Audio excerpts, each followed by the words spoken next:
तेजिंदर बग्गा की गिरफ्तारी पर आधी रात तक चला बवाल। आधी रात को मेडिकल के बाद गुरुग्राम में जज के सामने पेशी के बाद घर भेजे गए बग्गा ने कोर्ट को बताया, पुलिस जब उन्हें लेने आई तो उनके साथ हाथापाई हुई। मेडिकल में पीठ और कंधे पर मिले चोट के निशान। तेजिंदर बग्गा के घर लौटने पर हीरो जैसा स्वागत हुआ। बीजेपी समर्थकों के साथ दिल्ली बीजेपी के प्रदेश अध्यक्ष आदेश गुप्ता भी बग्गा का स्वागत करने पहुंचे। तेजिंदर बग्गा ने इशारों में बोला हमला, कहा जो लोग मानते हैं कि वो पुलिस की मदद से कुछ भी कर सकते हैं, मैं उन्हें बताना चाहता हूं कि बीजेपी कार्यकर्ता किसी से नहीं डरता। तेजिंदर सिंह बग्गा ने कहा, अगर अरविंद केजरीवाल समझते हैं कि धमकियों से और एफआईआर से हमें डरा सकते हैं तो मैं कहना चाहता हूं कि लड़ाई लड़ते रहेंगे। तेजिंदर सिंह बग्गा के पिता पीएस बग्गा का बयान, बोले पुलिस अधिकारी तेजिंदर को घसीटने लगे, उन्होंने उसे पगड़ी पहनने की अनुमति तक नहीं दी। दिल्ली बीजेपी अध्यक्ष आदेश गुप्ता बोले, ये सत्य की जीत है, बीजेपी का हर एक कार्यकर्ता न्याय के लिए संघर्ष करता रहेगा। पूरे मामले में आज पंजाब हरियाणा हाईकोर्ट में सुनवाई है। सोमवार को दिल्ली के कोर्ट में बग्गा अपना बयान दर्ज करवाएंगे। बीजेपी नेता तेजिंदर सिंह बग्गा की गिरफ्तारी पर जमकर मचाया बवाल। बग्गा को वापस लाई दिल्ली पुलिस, मेडिकल करवाया गया। बग्गा की गिरफ्तारी पर 3 राज्यों की पुलिस उलझी रही। पंजाब पुलिस बोली बग्गा की गिरफ्तारी नियमों के तहत हुई। दिल्ली पुलिस ने बग्गा की गिरफ्तारी को बताया अपहरण। पंजाब पुलिस पर केस दर्ज किया। हरियाणा पुलिस ने मामले पर पंजाब पुलिस से पूछताछ की। बग्गा की गिरफ्तारी के खिलाफ बीजेपी ने आम आदमी पार्टी के खिलाफ किया प्रदर्शन। पुलिस ने बीजेपी कार्यकर्ताओं को हिरासत में लिया।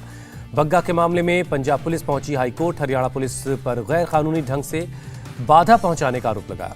कोर्ट में पंजाब सरकार के वकील की दिल्ली गिरफ्तारी में पूरी प्रक्रिया का पालन हुआ।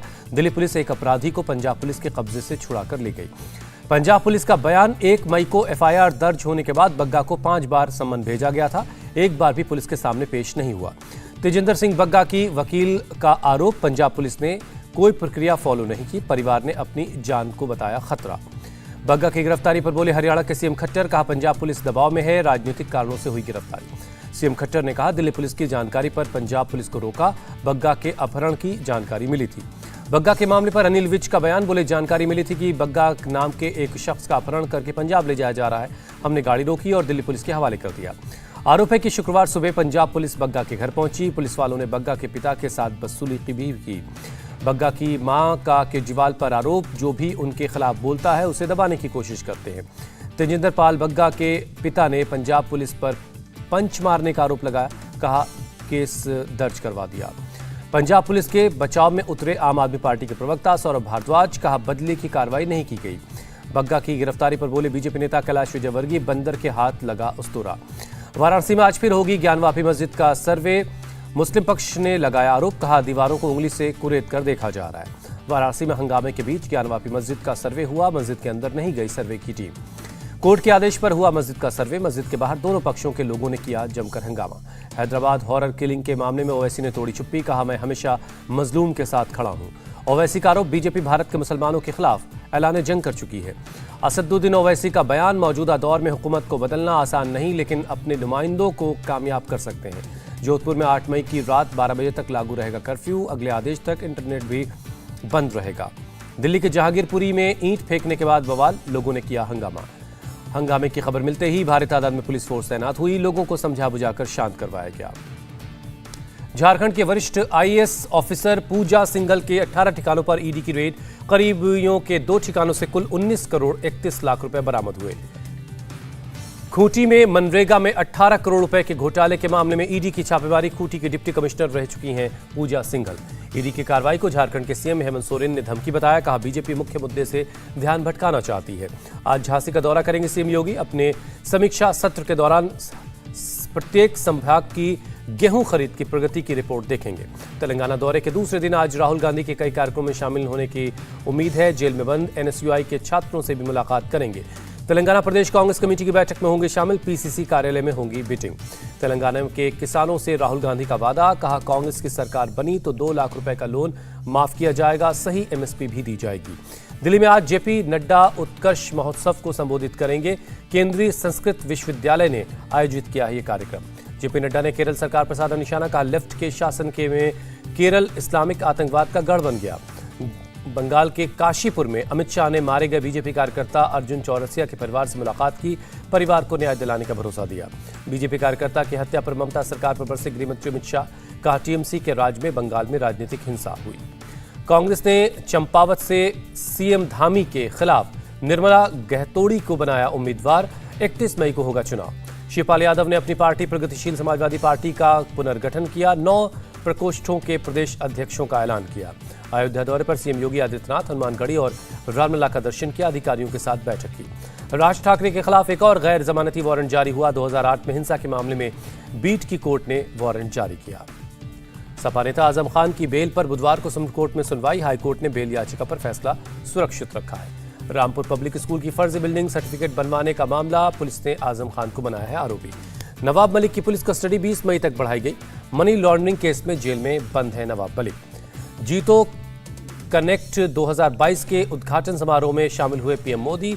वोकल फॉर लोकल का दिया मंत्र, कहा विदेशी चीजों का गुलाम न बने भारतीय।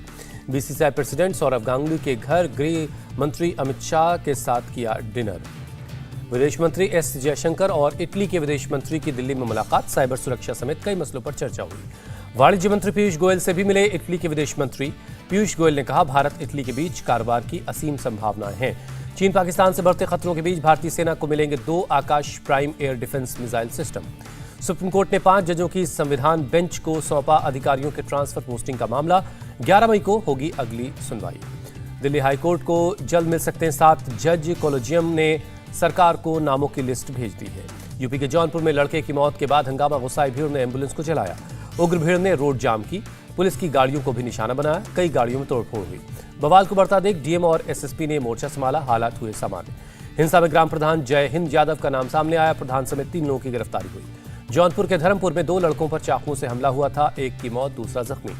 पुलिस के मुताबिक अंडा खाने के विवाद में 3 लड़कों में मारपीट हुई। अंडे की दुकान से चाकू लेकर एक दूसरे पर हमला किया। यूपी के बिजनौर में एक बारात में बवाल। खाने को लेकर भिड़े बाराती और घर वाले। दोनों गुटों ने एक दूसरे पर लाठी डंडों और तलवारों से हमला कर दिया। 1 दर्जन से ज्यादा लोग जख्मी हुए। पुलिस के बीच बचाव के बाद माहौल ठीक हुआ। पुलिस ने 4 लोगों को गिरफ्तार किया, 5 फरार हैं। गाजियाबाद के डीएलएफ इलाके में घर में घुसकर एक गर्भवती महिला की हत्या। बदमाशों ने लूट की घटना को भी अंजाम दिया। घटना के वक्त घर में मौजूद बुजुर्ग महिला को बदमाशों ने घर की बालकनी में किया बंद। घटनास्थल पर एसएसपी भी पहुंचे। मृतका के पति ने फ्लैट के ऊपर रहने वाले लेबर और उनके ठेकेदार पर हत्या और लूट का शक जताया। पुलिस जांच में जुटी है। दिल्ली के नरेला में नाबालिग से रेप के 3 आरोपी गिरफ्तार हुए। 4 मई को हुई थी घटना, लेकिन कल रिपोर्ट दर्ज हुई। जानकारी मिलने के बाद 3 घंटे के अंदर पुलिस ने आरोपियों को दबोचा। जांच जारी है। यूपी के जालौन में इंसानियत हुई शर्मसार। चाचा पर लगा भतीजी से रेप का आरोप, पुलिस ने गिरफ्तार किया। यूपी के बलरामपुर में पूर्व विधायक आरिफ हाशमी की 20.25 करोड़ की संपत्ति जब्त हुई। आरिफ हाशमी पर जमीन कब्जा करने का आरोप है। हैदराबाद में पकड़ी गई 54 करोड़ की हेरोइन साउथ अफ्रीका से एक महिला तस्करी करके ला रही थी। एमपी के बैतूल में बारात का खाना खाने से 80 लोग बीमार पड़े। अस्पताल में भर्ती करवाए गए। यूपी के उन्नाव में बड़ा हादसा। गंगा में नहाने गए 4 बच्चे डूबे। अजमेर के आना सागर झील में तैरते दिखे 2000 के नोट। नकली नोट ये बताए जा रहे हैं। शंकराचार्य जयंती पर श्रीनगर के मंदिर में भीड़। श्रद्धालुओं ने की पूजा अर्चना। बेंगलुरु में ईवी एक्सपो का आयोजन। युवाओं में उत्साह। 6 से 8 मई तक चलेगा ये एक्सपो। बर्फ से सफेद हुआ रोहतांग पास। लाहौल स्पीति के दूसरे इलाकों में भी हुई है बर्फबारी। हैदराबाद में मारे गए नागराजू की हत्या का मामला। पत्नी अशरीन सुल्ताना ने कहा, मेरे भाई ने नागराजू को करीब 20 मिनट तक मारा, लेकिन लोग खड़े होकर तमाशबीन बने रहे। अशरीन सुल्ताना ने कहा, नागराजू को मेरे भाई ने रॉड से तब तक मारा जब तक उसका सिर नहीं फट गया। मैं जान की भीख मांगती रही। नागराजू की हत्या के मामले में एनएचआरसी ने तेलंगाना के चीफ सेक्रेटरी और डीजीपी को जारी किया नोटिस। 4 हफ्ते में जवाब मांगा। जम्मू कश्मीर के अनंतनाग में सुरक्षा बलों और दहशतगर्दों के बीच मुठभेड़। अब तक 3 आतंकी मारे गए। बडगाम में पुलिस ने 2 आतंकियों को गिरफ्तार किया। कई विस्फोटक सामान बरामद हुआ। देश भर में बीते 24 घंटे में कोरोना के 3,545 नए केस मिले। 3,500 से ज्यादा संक्रमित ठीक हुए। दिल्ली में बीते 24 घंटे में कोरोना के 1,656 नए मामले रिपोर्ट हुए। पॉजिटिविटी रेट बढ़कर 5.39% हो गया है। यूक्रेन के मारियोपोल में रूसी सेना के साथ लड़ाई जारी है। अजोव रेजिमेंट ने जारी किया ये वीडियो। मारियोपोल और स्टील प्लांट में फंसे लोगों को निकालने की कोशिश जारी है। यूएन महासचिव गुटेरेस ने कहा, जल्द लोगों को निकालने के लिए तीसरा ऑपरेशन शुरू किया जाएगा। मारियोपोल में स्टील प्लांट से यूक्रेन की सेना ने खोला मोर्चा। पूरी तरह से बर्बाद शहर में सिर्फ प्लांट से ही रूसी सेना को मिल रही थी टक्कर।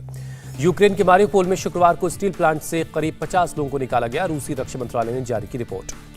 प्लांट से निकाले गए लोगों में 11 बच्चे हैं। सभी लोगों को संयुक्त राष्ट्र और इंटरनेशनल रेड क्रॉस कमेटी के अधिकारियों को सौंप दिया गया है। यूक्रेन के राष्ट्रपति जेलेंस्की ने मारियोपोल को लेकर दिया बयान। कहा, बंदरगाह शहर कभी नहीं गिरेगा। रूसी सेना ने इससे पहले ही कर दिया था तहस नहस। अमेरिका के कंसास में आए एक टॉर्नेडो का वीडियो सामने आया। तूफान की चपेट में जो भी आया सब हवा के साथ उड़ गया। स्पेन के सेंट्रल मैड्रिड के एक अपार्टमेंट में विस्फोट हुआ। हादसे में 17 लोग जख्मी हुए। क्यूबा की राजधानी में एक 5 स्टार होटल में विस्फोट हुआ। ब्लास्ट में 8 लोगों की जान गई, 30 लोग जख्मी, 13 लोग लापता हैं। श्रीलंका में लगाया गया इमरजेंसी। राष्ट्रपति गोटाबाया राजपक्षे ने की आपातकाल की घोषणा। श्रीलंका में आर्थिक संकट के हालात हैं। आईपीएल में रोमांचक मुकाबले में मुंबई इंडियंस की जीत। गुजरात टाइटंस को 5 रनों से हराया। आखिरी ओवर में डेनियल सैम्स की लाजवाब गेंदबाजी। जीत के लिए बनाने थे 9 रन, सिर्फ 3 रन बना सकी गुजरात की टीम। इंडिया टीवी हर वक्त हर जगह डाउनलोड करने के लिए सर्च करें India TV news Google play store या ऐप स्टोर पर।